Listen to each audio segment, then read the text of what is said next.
Hola, estamos comenzando el módulo de Value at Risk.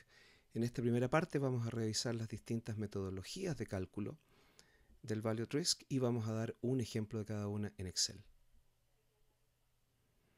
Vamos a partir, eso sí, con las definiciones. Es necesario que aclaremos bien cuál es el concepto detrás del Value at Risk.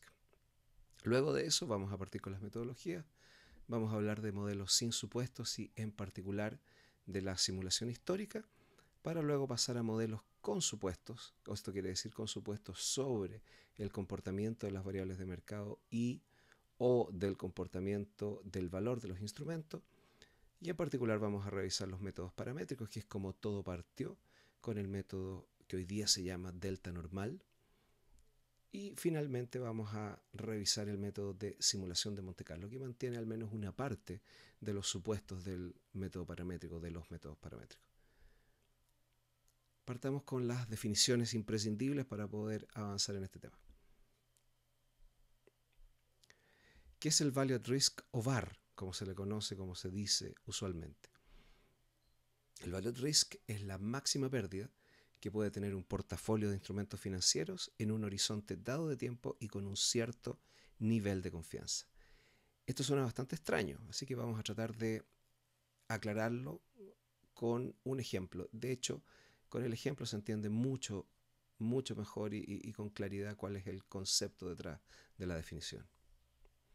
Entonces, por ejemplo, si yo digo que el VAR a un día de la cartera de negociación de mi banco es de 100 millones de pesos, con un 95% de confianza, lo que estoy tratando de decir es que la probabilidad de que yo pierda más de 100 millones de pesos mañana es solo un 5%. O sea, un VAR de 100 millones de pesos a un día con un 95% de confianza significa que la probabilidad de perder más de 100 millones de pesos mañana es solo de un 5%.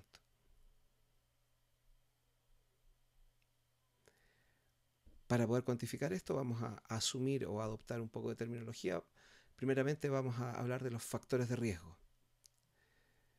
Conocemos y hemos estudiado distintos tipos de instrumentos financieros, bonos, opciones, swaps y otros, y sabemos, de hecho ha sido lo que es probablemente lo más interesante, sabemos cómo el valor de cada uno de estos instrumentos depende de ciertas variables de mercado. Pueden ser precios de acciones y sus volatilidades, tipos de cambio y sus volatilidades, o puede tratarse también de tasas de interés y sus volatilidades.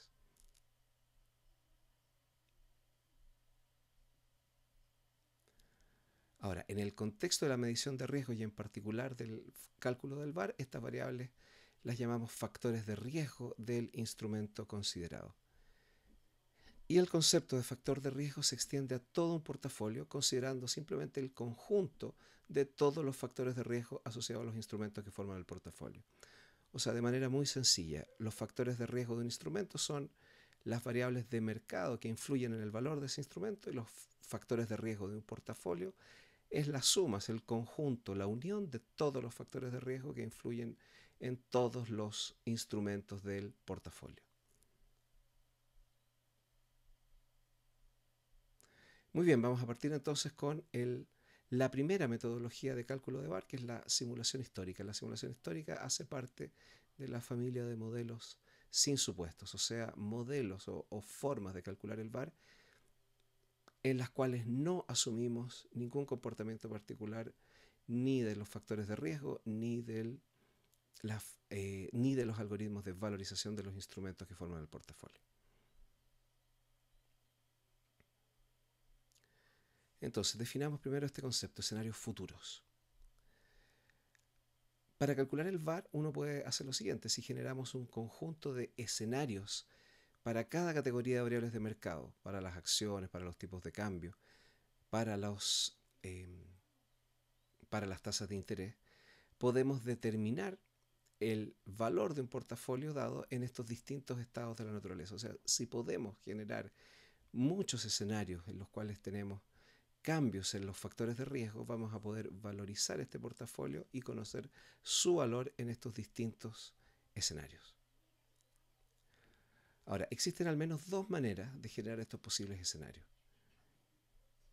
La primera, simplemente asumiendo que el comportamiento futuro será similar al comportamiento histórico de los factores, o sea, que el comportamiento de mañana, de los próximos días, será uno cualquiera de los días que ya ocurrieron, que ya hemos registrado en un periodo dado de historia que hemos recogido.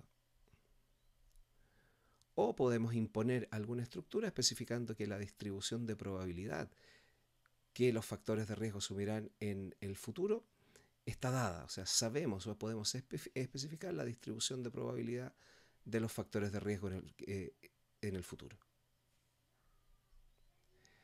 Estas dos alternativas son las que dan lugar a las dos familias de modelos para medir el riesgo que vamos a estudiar.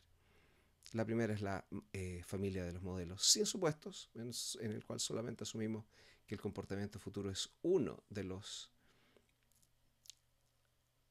o pertenece a la historia que tenemos registrada, y la otra es donde especificamos una distribución de probabilidad para los factores de riesgo. Vamos entonces con la simulación histórica.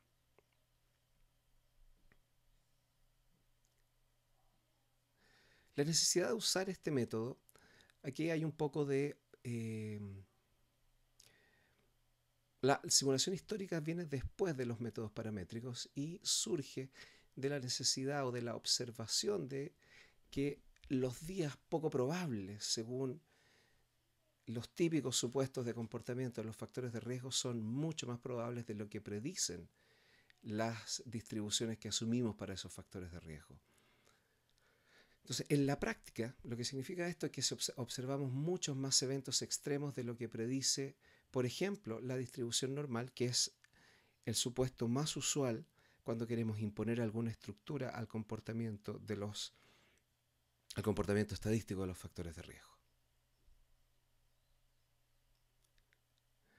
Ahora, una manera de solventar esto sería adoptar hipótesis distintas para el comportamiento de los factores de riesgo, no asumir necesariamente que estos distribuyen o que los cambios de los factores de riesgo distribuyen según una distribución normal, pero eso suele implicar una complicación técnica que hace un poquito más difícil o menos práctico el cálculo de VAR, sobre todo si consideramos que esto no es una cifra que calculamos una vez al año por algún interés especial, sino que es una cifra que típicamente debe calcularse día a día sobre la totalidad de los instrumentos de la cartera de negociación. Por lo tanto, es un cálculo costoso para el cual se debe lograr un balance entre la precisión o el correcto cálculo y la capacidad y lo práctico de ese cálculo.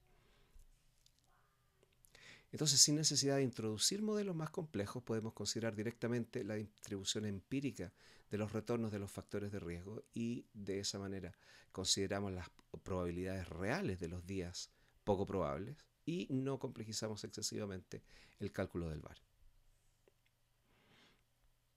Aquí estamos viendo, por ejemplo, un histograma típico de una variable de mercado. Esto es el histograma del tipo de cambio observado en un periodo no muy reciente, pero de unos 3-4 años.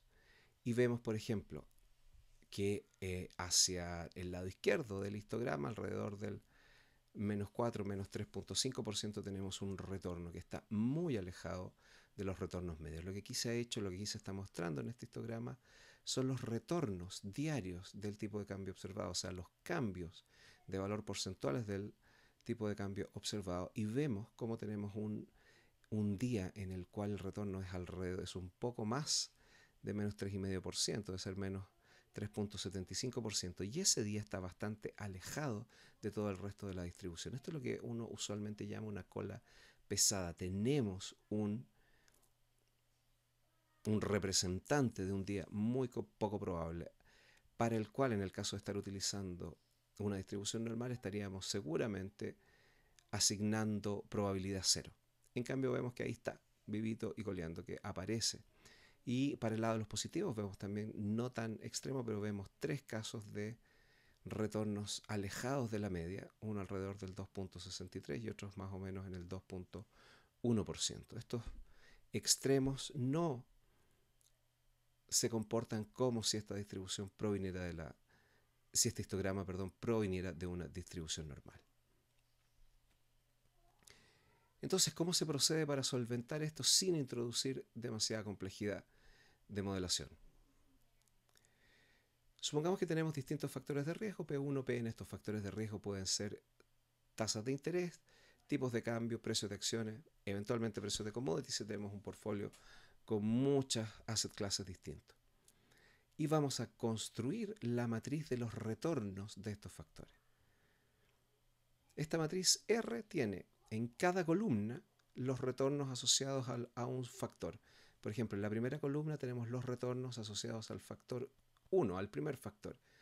En la segunda columna los retornos asociados al segundo factor y así sucesivamente. Los retornos son simplemente los cambios porcentuales de un día para otro en los distintos factores de riesgo.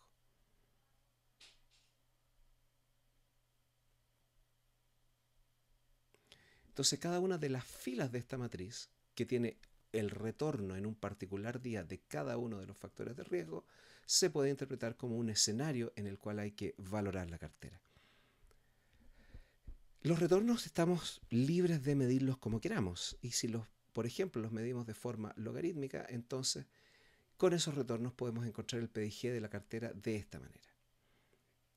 O sea, calculamos el cambio de valor delta V de la cartera como el valor en los precios simulados a partir de los retornos menos el valor en los precios de cierre de hoy, en donde los precios simulados es el precio de hoy por EAR, donde R es el retorno de los factores de riesgo. Si calculamos retornos logarítmicos, o sea, logaritmo de t partido por logaritmo de pt menos logaritmo de pt menos 1, entonces el precio simulado se va a obtener como p por e a la r.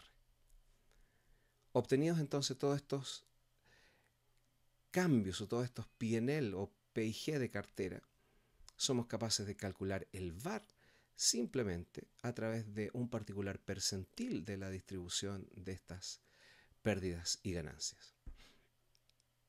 Entonces, para hacer esto mucho más claro, vamos a ver un ejemplo, de hecho un par de ejemplos explícitos en Excel.